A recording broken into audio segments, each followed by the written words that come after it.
Welcome back to my YouTube channel. Hope आप सब ठीक होंगे।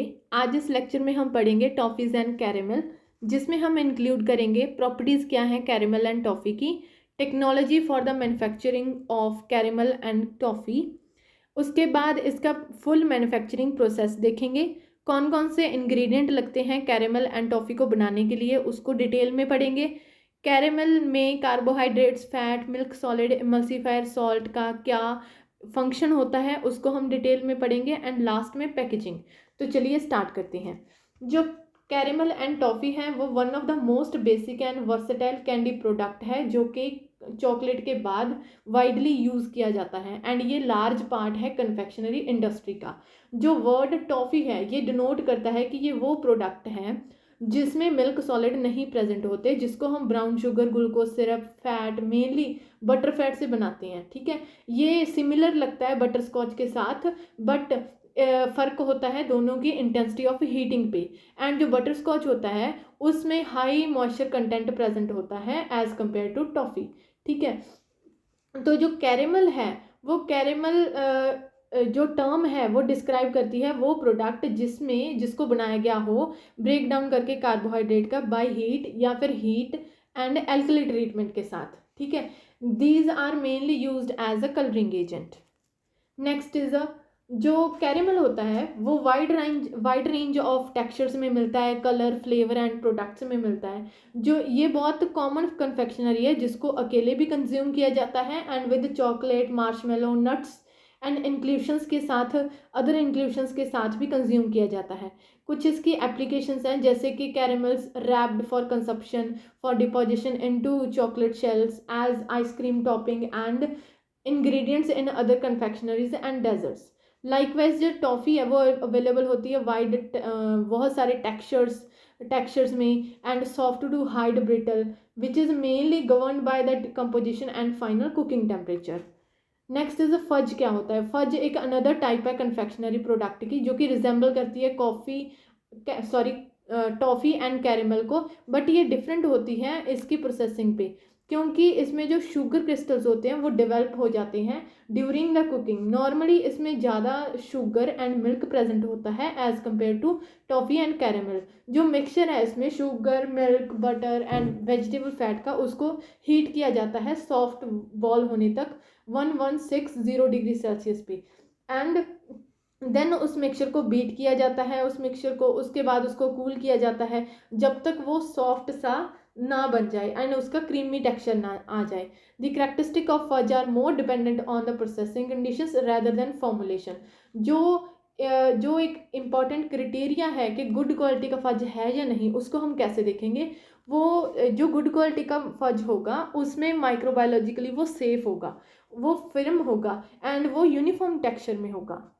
नेक्स्ट इज जो कैरेमल एंड टॉफ़ी है उसकी क्या प्रॉपर्टीज़ हैं? पहले तो इनको सॉफ्ट ग्लासेस भी डिस्क्राइब किया जाता है क्योंकि ये विस्कस होती है नेचर में एंड डिस्पर्शन, इनमें dispersion of milk protein present होता है and emulsion of fat present होता है, हाईली कंसनट्रेटेड शुगर सोल्यूशन का। कैरेमल को मैन्युफैक्चर किया जाता है हीटिंग करके mixture of sugar, corn syrup, fat, milk solids को एट 110 से लेके 130 डिग्री सेल्सियस पे। उसके बाद उसकी कूलिंग की जाती है, फिर उसकी मोल्डिंग की जाती है एंड फिर कुकिंग की जाती है। ठीक है, फिर कुक किया जाता है उस मास को, मोल्डिंग कर ली जाती है। जो सॉफ्ट कैरेमल्स होते हैं उसको यूज़ किया जाता है as a layer in confectionery bars, जिसको प्रिपेयर किया जाता है by heating to the lower temperature range and उसका मॉइस्चर कंटेंट होता है 10 डिग्री सेल्सियस। जो रिजल्टिंग प्रोडक्ट आता है वो विस्को इलास्टिक लिक्विड आता है जिसमें फैट ड्रॉपलेट्स होती हैं in the matrix of sugar and pectin. जो टॉफ़ी एंड कैरेमल हैं वो डेलिबरेटली बनाए जाते हैं made to crystallize or grain and then called a grained caramel and soft toffee।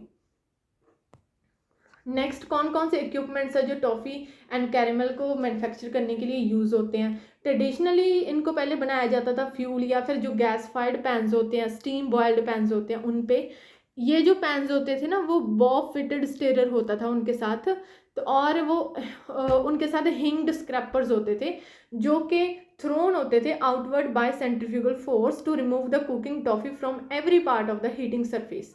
But जो कॉन्टिन्यूस टॉफ़ी प्लांट है उसमें ये अलग अलग पार्ट होते हैं, जिसमें फर्स्ट आता है ऑटो फीडर, फिर प्री हीटर, फिर ब्लेंडर, फिर कुकर। ठीक है, तो ऑटो फीडर को 35 डिग्री सेल्सियस पे मेंटेन किया जाता है, जिसमें सारा रॉ मटेरियल डाल दिया जाता है, बट फ्लेवरिंग एजेंट एंड जो बटर है उसको यहाँ पे नहीं डाला जाता है। ठीक है, जो प्री हीटर होता है उसमें जो फीड मटेरियल है उसको फेड कर दिया जाता है इस सेक्शन में, एंड उसको अटैच कर दिया जाता है स्क्रैपर के साथ to dissolve and mix the all the content. तो उसमें ना सारा कंटेंट डिज़ोल्व हो जाता है, मिक्स हो जाता है। कितना टेम्परेचर होता है?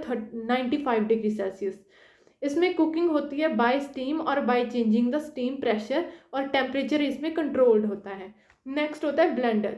जो हीटेड मिक्स है उसको फिर ट्रांसफ़र कर दिया जाता है ब्लेंडर में। यहाँ पे जाके जो हमने बटर और फ्लेवर ऐड नहीं किया था, यहाँ पे जाके बटर एंड फ्लेवर को ऐड किया जाता है। Next is the cooker. जो कुकर है उसमें जो इमल्सिफाइड मास आ गया हमारे पास, उसको कुकड किया जाता है थॉरोली और टू डिज़ायर्ड कुकिंग टेम्परेचर तक। जब तक जो डिज़ायर्ड मॉइस्चर कंटेंट है वो नहीं पहुंच जाता तब तक उसे कुक किया जाता है बाय स्टीम प्रेशर। अब है जी मैन्युफैक्चरिंग प्रोसेस। जो कैरेमल है उसको या तो ट्रेडिशनल बैच प्रोसेस या फिर कॉन्टिन्यूस मेथड से बनाया जाता है, बट दोनों में ही 5 बेसिक स्टेप्स लगते हैं, जिसमें pre mixing, emulsification, cooking, cooling and forming ये आते हैं। ठीक है, फॉर्मिंग की जाती है या तो स्लैब फॉर्मेशन से या फिर डिपोजिशन से। तो ये कुकिंग का ये मैन्युफैक्चरिंग का प्रोसेस है, जिसमें प्री मिक्सिंग में जो भी इंग्रेडिएंट हमारे पास हैं उनको सेपरेटली करना पड़ता है, फैट फेस के लिए एंड एक्वस फेस के लिए। जो फैट फेस वाले इंग्रेडिएंट्स होंगे उनमें जैसे बटर आ गया, मिल्क आ गया, उसको मिक्स किया जाता है मेल्टेड वेजिटेबल फैट के साथ, and emulsifiers at desired speed to mix the components. जो शुगर है उसको डिज़ोल्व किया जाता है रिक्वायर्ड क्वांटिटी में वाटर में, एंड उसको फिर मिक्स किया जाता है मिल्क सॉलिड के साथ एंड मेल्टेड कॉर्न सिरप के साथ। Next is the emulsification. इसमें जो एक्वस एंड फैट फेस वाले जो इंग्रेडिएंट्स थे उनको इमल्सिफाइड किया जाता है using high speed mixer. Emulsification adequate होनी चाहिए desired texture and other quality attributes को अचीव करने के लिए जो हम फिनिश्ड प्रोडक्ट की चाहते हैं। Next is a cooking. Cooking है जो कैरेमल एंड टॉफ़ी की, वो डिज़ायर्ड टेम्परेचर तक होती है, तो उससे क्या है ना proper texture, organoleptic quality, flavour, colour है जो एंड प्रोडक्ट का अच्छे से निकल के आता है। जो कुकिंग टेम्परेचर है वो इफेक्ट करता है फाइनल मॉइस्चर को, एंड वो टेक्सचर एंड च्यूइनेस को भी इफेक्ट करता है। जो कैरेमल एंड टॉफ़ी है उसको कुक किया जाता है 125 डिग्री सेल्सियस से 135 डिग्री सेल्सियस तक, जिसमें वो 6 to 8% मॉइस्चर उसमें रह जाता है। Provided sufficient fat is present. जो प्रोडक्ट है वो उसमें प्लीजेंट चूइंग जो करैक्टरिस्टिक्स हैं वो डेवलप हो जाते हैं। हाई टेम्परेचर है जो अप टू हम 145 डिग्री सेल्सियस कर सकते हैं अगर जो प्रोडक्ट है वो बना हो हॉट क्लाइमेट के लिए। Next is the cooling and deposition. जो कुक्ड मिक्सचर है उसको फिर ट्रांसफ़र किया जाता है डिपॉजिटर में एंड फॉर्मिंग यूनिट में, जहाँ पे कूलिंग होती है उसके बाद शेपिंग होती है। जो कूलिंग है वो एसेंशियल है ओवर कुकिंग को प्रिवेंट करने के लिए, एंड जो इसमें शेपिंग के लिए अलग अलग प्रोसेस होते हैं, जैसे कि स्लैब प्रोसेस होता है, कट प्रोसेस होता है, रैप प्रोसेस होता है एंड डिपोजिशन प्रोसेस होता है। नेक्स्ट इज कौन कौन से इंग्रेडिएंट लगते हैं एंड उनका क्या रोल होता है कैरेमल्स एंड कॉफ़ी में। 2 टाइप के इंग्रेडिएंट होते हैं, functional ingredient and optional ingredient. जो फंक्शनल इंग्रेडिएंट्स होते हैं उनमें आते हैं sugar, corn syrup, fat and milk solids. जो ऑप्शनल इंग्रेडिएंट होते हैं उनमें आते हैं water, salt, flavouring agents and emulsifiers. जो rheological, textural, thermal and structural properties and sensory characteristics होते हैं कैरेमल के, वो डिपेंड करते हैं कि फंक्शनैलिटी ऑफ 4 बेसिक इंग्रेडिएंट जो कि हमने फॉर्मुलेशन में यूज़ की है, carbohydrate, fat, milk solid and water. अब हम बात करेंगे ये ऑप्शनल इंग्रेडिएंट्स के बारे में कि जो कार्बोहाइड्रेट्स हमने यूज़ किए हैं कैरेमल में। ठीक है, तो इसमें 2 टाइप के इंग्रेडिएंट्स आते हैं, एक तो शुगर, एक कॉर्न सिरप। जो शुगर है उसमें फर्स्ट आएगा जी हमारे पास सुक्रोज। ये major carbohydrate, the major carbohydrate in caramel formulation होता है, वो होता है सुक्रोज। सुक्रोज दो टाइप का फंक्शन प्रोवाइड करता है, as a bulking agent and as a sweetener. Sugar है जो कन्फेक्शनरी में वो एक्सिबिट करती हैं टेक्सचरल डिफरेंस ड्यू टू इनकी अमॉर्फस स्टेज के कारण या फिर क्रिस्टलाइन स्टेज के कारण। शुगर काउंटर पार्ट करता है कॉर्न सिरप को, क्योंकि ये रिड्यूस कर देता है स्टिकीनेस एंड कोल्ड फ्लो, जो कि कॉज किया होता है high amount of corn syrup जो हमने फार्मूलेशन में यूज़ किया है उसके कारण। टिपिकली जब इंक्रीज ज़्यादा हो जाए सुक्रोज तो उससे डिक्रीज हो जाती है चूई टेक्सचर ऑफ कैरेमल। अगर हम high proportion of sugar use करते हैं फॉर्मूलेशन में तो गेनिंग पोटेंशियल इंक्रीज हो जाता है। Gaining occur when the sugar is confection crystallizes and causes an appearance that may be desirable or undesirable depending upon the final application. Next is the sugar syrup. जो sugar syrup है इसमें हम glucose syrup, corn syrup या फिर invert sugar syrup इनको use करते हैं। Traditionally इन्हें डॉक्टर सिरप भी बोला जाता है। जो कॉर्न सिरप है वो वाइटल रोल प्ले करता है डिसाइड करने में कैरेमल का texture, sensory appearance and colour की डेवलपमेंट एंड च्यूइनेस जो कैरेमल में आएगी उसको। अगर अमाउंट है जो कॉर्न सिरप की ज़्यादा हो जाती है फॉर्मुलेशन में तो वहाँ पे ब्राउनिंग होनी स्टार्ट हो जाती है, स्टिकनेस एंड इलास्टिसिटी है जो वो इंक्रीज हो जाती है। जो रेशो है शुगर की वो 40:60 होनी चाहिए। कॉर्न सिर्फ है जो वो इनसफिशिएंट होता है ग्रेनिंग को इनहिबिट करने में। कैरेमल्स नॉर्मली प्रोड्यूस होते हैं, मॉइस्चर कंटेंट उनमें होता है 6 to 7%। ठीक है, at this water level solution sucrose, glucose syrup and invert sugar are supersaturated. Crystallization inhibit हो जाती है हाईली विस्कस नेचर होने की वजह से जो कैरमल बॉयल हमने यूज़ किया है। ये क्यों हुआ? क्योंकि लो वाटर कंटेंट प्रेजेंट था from the presence of higher saccharide in the glucose syrup and the chemical reaction which takes place between the milk protein and the reducing sugar that are present. Next है जी fat. Fat generally use होती है caramel में dairy source से या फिर vegetable fat, जैसे कि कोकोनट ऑयल हो गया, हाइड्रोजनेटेड वेजिटेबल ऑयल हो गया, या फिर partially hydrogenated vegetable palm oil हो गया, पाम कैरनल ऑयल हो गया। जो फैट है वो एक्ट करती है as a lubricant and phospholipids present होते हैं मिल्क फैट में, वो एक्ट करते हैं एज अ मल्सीफायर। जो कैरेमल में फ़ैट की रेंज है वो 5 से 20% होती है, टिपिकली 10 से 12% होती है। लो फैट लेवल है जो वो कैरेमल में sticky and difficult to chew ऐसा करेक्टरिस्टिक है जो वो कैरेमल का प्रोड्यूस करता है। ठीक है, अगर हाई फैट हो जाती है तो विद हाई फैट में product without the addition of emulsifier will lead to the oiling out on the surface of the confection. emulsifier हम लेसिथिन एंड जीएमसी यूज़ करते हैं। इमल्सीफायर में जीएमसी ग्लिसरॉल मोनोस्ट्रेट होता है। ठीक है, जीएमसी का मतलब है glycerol मोनोस्ट्रेट।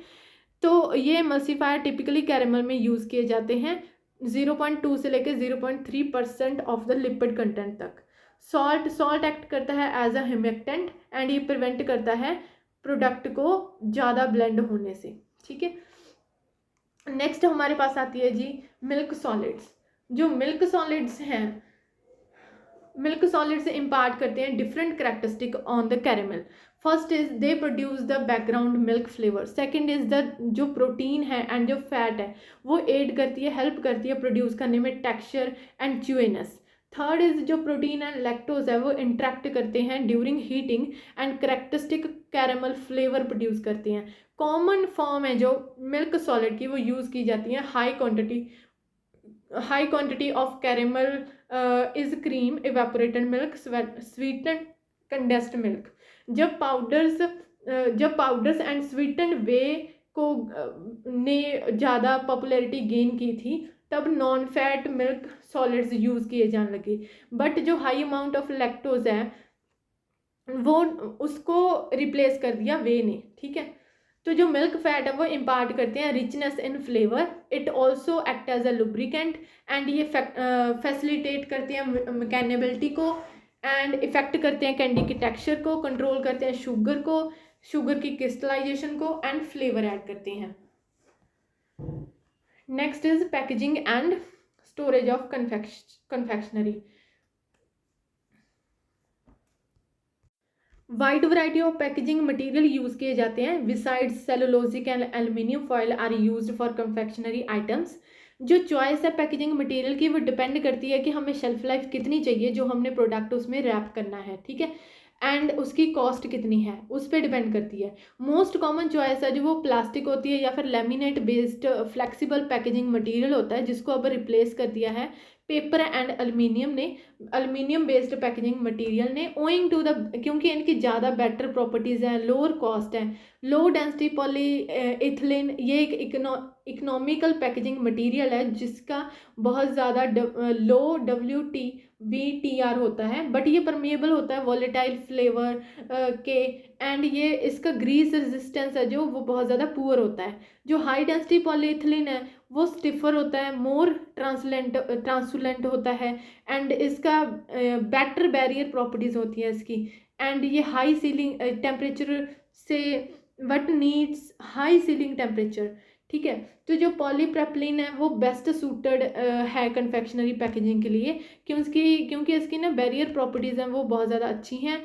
Clarity than polyethylene and superior machinability but lack good sealability, ठीक है। ये जो प्रॉब्लम है वो ओवरकम की है PVDC ने एंड विनाइल कोटिंग ने। Apart from this polyvinyl coating and polyesters and polyamide and metallized film को भी यूज़ किया जाने लगा है कन्फेक्शनरी प्रोडक्ट्स को पैक करने के लिए।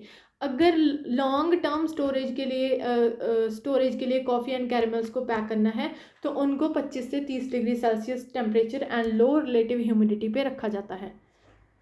इसके साथ ही जो हमारा लेक्चर था टॉफ़ी एंड कैरमल्स वो यहीं पे समाप्त होता है। Thank you for watching. Have a beautiful day.